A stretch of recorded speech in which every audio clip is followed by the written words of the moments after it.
Hello, hello. Welcome to my first question and answer video. All of these questions are coming from what you have sent in over the past couple of weeks through Instagram. And instead of doing a live question and answer for now, I'm going to aim to do one of these per week. Hopefully I can do this within 10 minutes. I really want to keep that video length. So I'm going to fly through these, but obviously you can hit the pause button and rewatch as many times as possible. So I'm just going to start out. What to do about low stomach acid and healing that. So when you are primarily burning glucose, the pH of your stomach is actually more alkaline. And when you become fat adapted, the pH of your stomach becomes more acidic.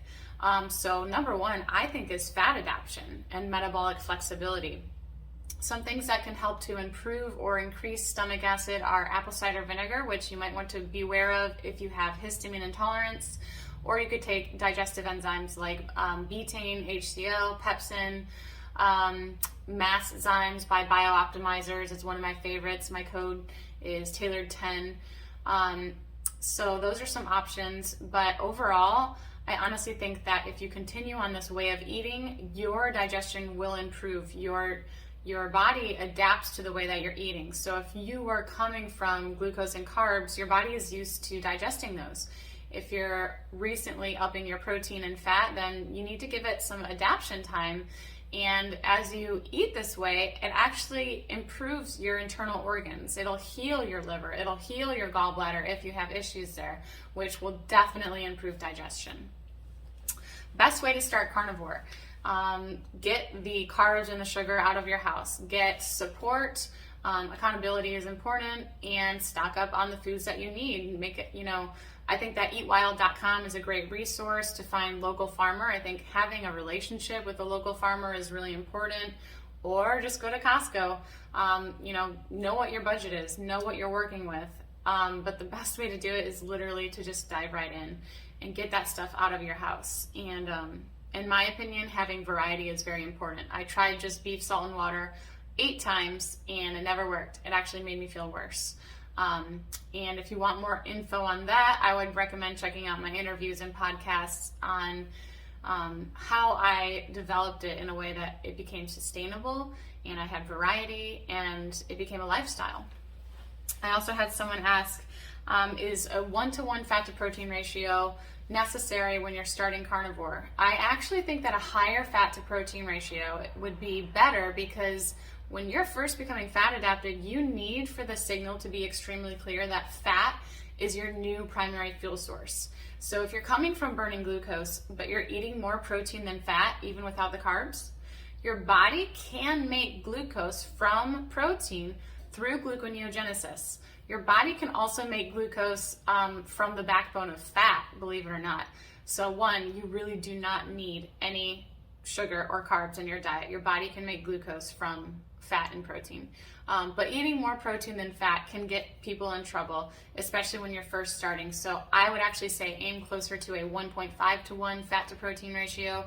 For some, maybe even a 2-to-1 would be appropriate. It really depends on the individual. Someone asked how I feel about coffee. I think a lot of you guys know how I already feel. If you're my client, you know how I feel. I wish it were good, but it's not. So coffee depletes our minerals, it depletes our digestive enzymes, and in the US, it's typically very moldy. China actually sells to the US the coffee that they refuse to sell there because it's so moldy. That's our standard here. Even if you're getting bulletproof coffee, it does not remove the fact that it depletes your digestive enzymes and it depletes your minerals. So if you have osteoporosis, then it's not a good idea. Some people who really just want to have their coffee, I'll say then put some Aussie Trace Minerals in your coffee. My code is tailored for Aussie Trace Minerals. They are incredible. Narcolepsy, can you heal it with carnivore? Yes, I was diagnosed with narcolepsy. I had it. Type 1 and type 2, yes. So narcolepsy is actually, it's like an autoimmune disease, and you can heal that mechanism. Although I will say that it takes time, and depending on how severe it is, that's a perfect example of someone who might need a higher fat to protein ratio. Blue blockers, I use them. My affiliated brand is Jakab, Jakab, and my code is tailored.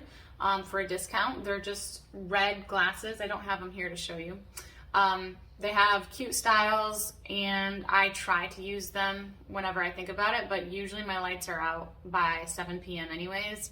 But if Tyler and I are hanging out and I'm watching a movie or something, then I would bring them. I also will use them when I write on my computer at night. Beans. I think they're high carb, and the nutrients you're getting from them are not bioavailable compared to meat, and they also contain anti-nutrients, so I'm not a fan of beans. But if they work for you, then go for it. That's all I have to say. What does an electrolyte headache feel like? To me, it feels almost identical to a tension headache, which occurs at the base of your skull, where the bottom of your head meets your neck, basically. And then it can also go up the back of your head, and there will be pounding. It'll feel like pressure. That's what an electrolyte headache feels like to me every time. Yeah, that's what I would say. Someone else asked about electrolytes. Is 7 grams of sodium too much? And they said that they were lifting. No, I take 10 grams of sodium every single day. So there are what Ken Berry called sodium spillers, where these people go through sodium very rapidly. I'm definitely one of those. There are some people who hold on to sodium and they don't need as much. But if you are lifting, if you're sweating, if you're doing exercise, you can expect for your sodium needs to go up. Your electrolyte needs in general will go up. So yeah, I'm taking minimum 10 grams of sodium per day. That is the same with Ken Berry. He takes a ton. Ted Naiman, Dave Asprey, I believe, also takes 10 grams per day. Could be wrong about Dave Asprey, but I know Ted Naiman does. I recently heard that. How do you know when your gut is sealed? One sign is actually that you get a cold. If you're very sick, sometimes we don't even get colds because our immune systems are fighting in a different way. So when your gut has sealed, one of the signs is that you get a cold. Another, I would say, telltale sign is that you tolerate different foods. You're going to feel overall stronger. You're not going to have the same digestive issues, and definitely have way more tolerance for food.